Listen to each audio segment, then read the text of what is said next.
Bonjour à tous, je vous remercie d'être là. Donc, je me présente, je suis Anis Méziani, je suis ingénieur de formation. Je m'en excuse dès le début parce que je vais utiliser plein de termes techniques que je vais essayer de vulgariser. Euh,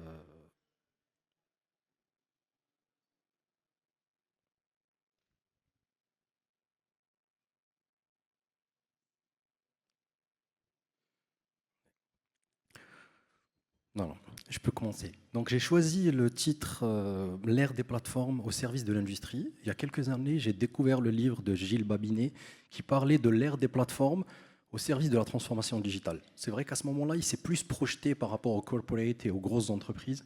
Mais là, depuis 1-2 ans, on voit de plus en plus d'industriels opter pour ce type de solution. Donc, une plateforme centrale qui est très souvent constituée de 3 briques. Donc, une première brique qui va permettre de récupérer les données, de les ingérer, de les centraliser. Une deuxième brique qui va permettre d'effectuer les différents traitements, les analyses. Donc, pouvoir transformer les données, les nettoyer, les cleaner, les sauvegarder, pour qu'elles puissent être derrière utilisées dans des buts de visualisation et surtout pour aider l'utilisateur métier à pouvoir prendre des décisions. Les avantages de ces plateformes, c'est que ça va être un seul outil centralisé qui va permettre de l'automatisation, qui va permettre un suivi et un monitoring des différentes tâches, mais aussi qui va booster la performance. Toujours, je vais rester dans les tendances mondiales actuelles. On voit de plus en plus aujourd'hui, même des entreprises industrielles, parler d'architecture data. Donc, c'est ce qu'on appelle un peu techniquement un data mesh. Et concrètement, ça permet de réduire l'effort ou le coût que nécessite la récupération, la structuration et le stockage des données. Bien sûr, avec toute la partie gouvernance qui permet de choisir et d'identifier des niveaux d'accréditation par rapport aux utilisateurs pour pouvoir leur permettre derrière d'accéder à leurs données. On constate aussi une adoption massive de l'IA dans l'industrie, donc dans plusieurs cas d'usage. Ça peut être dans la production, dans la supply chain, dans les RH, dans la finance. Et pour finir, et ça c'est une vraie tendance qui vient du marché, on a de plus en plus tendance à être focus ROI, donc retour sur investissement. Aujourd'hui, dès qu'on parle avec un industriel en entreprise, les premiers trucs qu'on entend, c'est « Ok, je vais investir tant milliers d'euros, quand est-ce que je vais pouvoir rentabiliser mon investissement ?» La réalité du terrain, aujourd'hui, c'est des entreprises qui vont avoir des projets de transformation digitale, des projets d'amélioration de l'efficacité opérationnelle, mais qui vont être très souvent confrontés à des problématiques. Donc un manque d'expertise en interne, donc ils ne vont pas tous avoir une équipe data en interne pour pouvoir gérer ces sujets. Ils vont avoir un manque de ressources, donc ils ne vont pas avoir des budgets énormes pour pouvoir acheter des solutions qui coûtent très cher. Et aussi, ils vont avoir un manque de temps. Donc l'idée, c'est d'essayer de trouver une solution qui permette qu'on peut facilement et rapidement mettre en place pour pouvoir automatiser les processus et améliorer l'efficacité.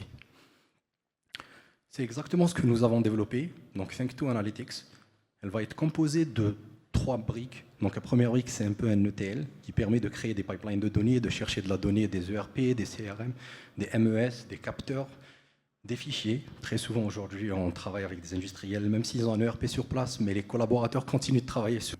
Donc des fichiers, donc les collaborateurs continuent de travailler dans leur côté, d'insérer des données dans des fichiers. Donc l'idée de cette plateforme, c'est de pouvoir donner la possibilité à l'utilisateur de récupérer toutes ces données, créer des pipelines. Par la suite, l'utilisateur va avoir la possibilité de pouvoir les transformer, les nettoyer, créer ce qu'on appelle une donnée prête à être consommée.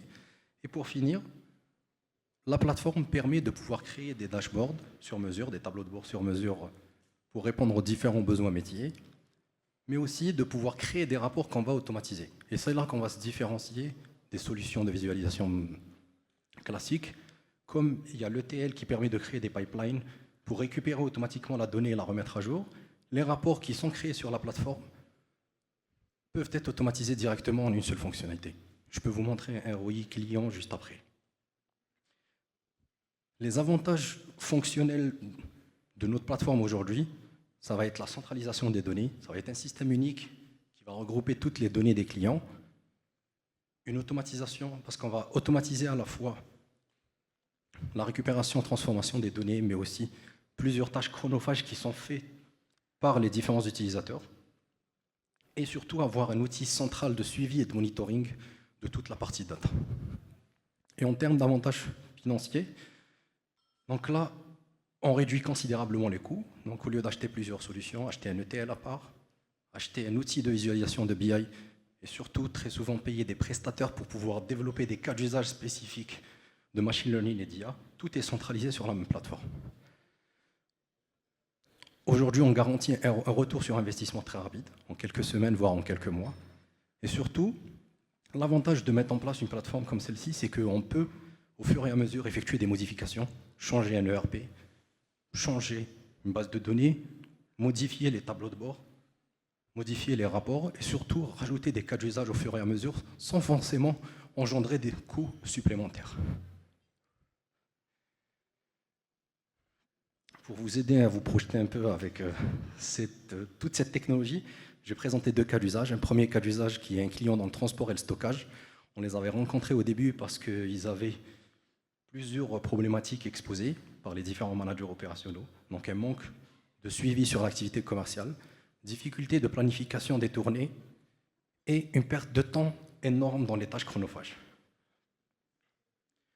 On a proposé une solution qui était de déployer les pipelines de données pour leur permettre d'aller chercher de la donnée pour qu'elle puisse être centralisée sur la plateforme.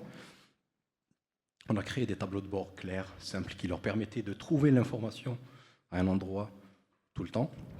Et surtout, on a automatisé des reporting, parce qu'on s'était rendu compte dès le début que c'était la tâche chronophage que les différents managers faisaient une fois par semaine, une fois par mois. Et en termes de retour sur investissement, on a constaté un gain moyen de 3 heures par semaine pour les managers, et surtout une amélioration de l'activité commerciale, approximativement de 7% après 3 mois. Un deuxième cas d'usage que je vais présenter, c'est un grossiste de produits pharmaceutiques. Eux, c'était un autre cas d'usage. Donc concrètement, ils avaient un manque de suivi sur toute la partie facturation et recouvrement.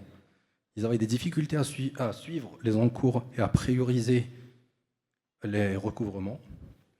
Et ils avaient un gros problème, c'était la prévision. Donc ils avaient vraiment du mal à pouvoir prédire les surstocks, mais aussi les ruptures de stock. Pareil, on a proposé une solution, on a déployé la plateforme, on a mis en place les pipelines de données, on a automatisé la récupération de la donnée, on a créé des tableaux de bord pour leur permettre d'avoir un bon suivi sur les KPI, et on a mis en place une application métier pour de la prévision de stock qui se met à jour automatiquement. Le ROI, ou le retour sur investissement, donc un gain moyen de 6 heures par semaine pour le service administratif, une réduction des délais de recouvrement de moins de 20% après 3 mois. Et ce qui est encore plus impressionnant, c'était la réduction des ruptures de stock et des surstocks de 35% après 1 mois. Là, j'ai pris un exemple de visuel de l'algorithme de prévision qu'on a mis en place une fois qu'on l'a confronté par rapport à la réalité. Et on peut voir en bleu, c'était le niveau de stock, et en vert, les prévisions qui étaient données par l'algorithme d'IA en amont.